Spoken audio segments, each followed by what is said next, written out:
ما هو إلا تضخيم وإعلامي سياسي. ففي دعاية الإعلام الغربي يدور حطام الصاروخ الصيني بسرعة 27 ألف كيلومتر في الساعة، وهو من أكبر قطع الحطام الفضائي غير المتحكم فيها، ولا يعرف مكان سقوطه. يا لها من مبالغة! في الحقيقة تم حساب مسار رحلة حطام الصاروخ الصيني بعناية فائقة.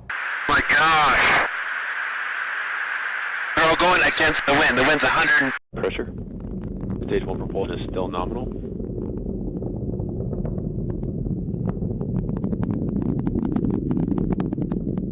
Power and motion remain nominal.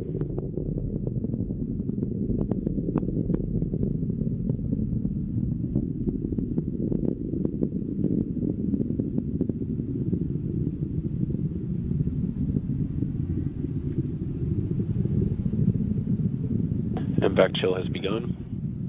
T plus 2 minutes. Altitude 32 kilometers. Speed 1 kilometer per second. Downrange distance 13 kilometers.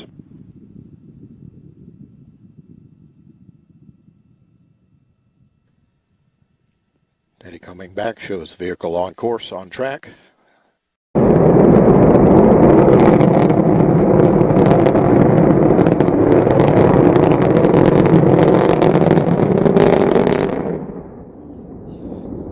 لا تنسوا الاعجاب بالفيديو والاشتراك في القناة تشجيعا لنا لنستمر بنشر المزيد إن شاء الله.